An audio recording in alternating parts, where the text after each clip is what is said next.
Hey, it's Evie, welcome back to my channel. Today's video, everybody is you pushed out, Neville Goddard's theory that everybody reacts to you in the way that you perceive them, the way you see them, the way you expect them to react to you. And what do I think about that? And can you change people's behaviour by seeing them differently? Totally. And I totally go with this. I mean, it was an eye-opener for me when I heard Neville say that. I thought, wow, that really makes sense, because I have preconceived ideas about people, like we all do, and then they do behave in that way. And I'm just thinking, well, they're behaving in that way because that's the way they are. But no, because I've successfully managed to change a couple of people's opinions of me and the way that they've behaved with me pretty much overnight. One in particular was a client that I had that had sort of been landed with me. Somebody that was covering her maternity leave had taken me on to work for the company, and then she came back and she felt like she didn't choose me, and I think that was it. And she felt that why was she working with somebody that she had no choice in employing? So she just decided she didn't like me, I think, and she made that pretty obvious, and she was really awkward with me, and she just was. She didn't like working with me, and that was that. So I decided that she wasn't going to be like that anymore, that she was going to like me and we were going to get on fine. So I imagined some nice conversations that I had with her, and I just imagined a feeling of better. I sat with a better feeling of her. So I could feel that the feeling I had of her was negative, so I changed it to positive. And within a couple of days, I got a phone call from her where we talked about all kinds of things, and we talked about our families and that sort of thing, and we got on really, really well. And the relationship had changed from that point. She's not a client of mine anymore. This was quite a while ago. My clients come and go, but she didn't go because they just took it in-house basically in the end. It was nothing to do with us. We got on very well for the few months that we worked together after that. Not a problem. And occasionally when she did annoy me a little bit, I wouldn't let it bug me. I would sort of change that feeling. So it was absolutely fine. I do believe that I can get on with absolutely anybody. I truly believe that. I've always kind of felt that, so I think that's a good starting point, because I think that, there's no reason not to get on with people, no reason to make things difficult for yourself. You don't need to, when you can change the way that you see them. It's quite difficult when you've known somebody for a long time and they've behaved this way for all of that time to then change your mindset and to imagine them differently. But actually, just take it as a bit of fun. See what happens. Just don't take it too seriously. Don't try and force it. Just take it as a little bit of fun. Imagine the conversations you want to have with them, the way that you want them to treat you. Just imagine that. And just have fun with it. Imagine some nice scenarios where things are completely different and they treat you completely differently.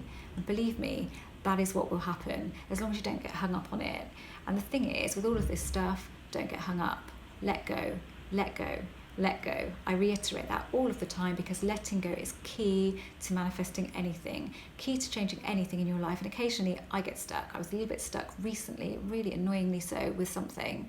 And I started to get annoyed with myself because I haven't been like that for a long, long time. I did start to get a bit annoyed with myself, and then I thought, well, I'm doing just the thing that I shouldn't be doing. And sometimes I can knock those feelings out just like that. And I sat there and I thought, stop. And I just stopped.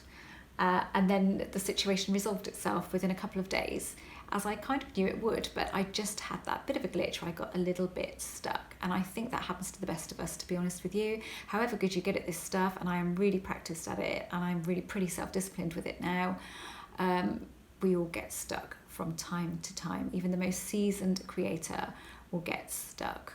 So yes, you can change anybody's behaviour with your imagination. I use my imagination. That is key for me with manifesting and changing my life, is my imagination. Even if I've never actually physically met somebody or seen somebody, I can imagine what I would like them to say to me if I'm due to meet them. I can kind of get the feeling of them and imagine it. Even if I don't even know what they look like, I can do it. And I can get them to say things that I've imagined them saying, even though I don't even know what they look like.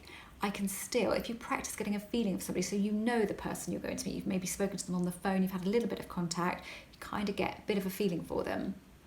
You can do it that way as well, even if you can't really see their face. If you're sort of making up a version of their face, it doesn't matter, really doesn't matter. I think the thing with this is sometimes it gets made way more complicated than it is. It isn't complicated. As soon as you cotton on to the fact that it's easy, of course it's easy, because it's what we do all of the time. It's how we live. It's how we're designed. Why would it be difficult? We just make it difficult when it's something that we really want so badly. We feel like we've got to put all of this effort in. I mean, I get like that still sometimes on a book release. I suddenly feel like I've got to do all of this stuff in order to sell more books, because I feel like I should be doing it. When I'm not doing it, I think, I'm not doing anything though. But that's when it happens. That's when the magic happens, when I don't do anything. But it's quite difficult to get your head around not doing something sometimes. So changing people's behaviour, easy peasy. As long as you don't get hung up on it, just have fun with it, really. I mean, my mum was being really awkward about something once, and I wanted her to change her opinion of this particular situation. And I went out with her the following week, and I'd imagined her saying something about this particular situation, exactly what she said, exactly the words. You know, there was no deviation from what I'd imagined. She said it, but I wasn't hung up about it. That's the thing. Don't be hung up. If you're not hung up, you can get people to say stuff. It's scary, really, isn't it? I'm sure they must use this. They must use this in, you know, counterintelligence and that sort of thing. They must do. They must know about this. It can't just be us, can it? You know, it must be being used. Because if it's not, then, God, they're missing a trick. It's a crazy thing, but you can do it. You know, I've imagined scenarios, things that I've wanted to change, situations that I've wanted to change. And with that situation change would mean that somebody would have to say something to me in order to get that to change. And that has happened. Because again, I take it lightheartedly. I don't take this stuff seriously. When I feel myself taking something too seriously, I just step away from it and I don't think about it for a while. I just push it away and think that's got to sit somewhere else for a while, because it's no good for me at the moment. I won't make the change that way. So yay for Neville Goddard. I mean, he has literally been the key to all of this for me. I resonate with him, you know, because he's eccentric and I like eccentrics. I really do. But he's eccentric not to the point of being completely crazy and not know what he's talking about. He's eccentric, but he is fascinating. He was fascinating, and he's still fascinating to me because, you know, his recordings are still out there, and I've got loads of his written work too. I don't really listen to it much now unless I just feel like it for fun, but I think, you know, if you haven't listened to Neville Goddard, then I really suggest that you do that, for his tips on imagination and assumption and all that sort of thing. Assume somebody is different, but don't try and force that assumption. Just try and think of it as you're creating a new version of that person. You're not trying to change that person. What you're doing is you're creating a new version, the version that works for you. Good luck and happy manifesting.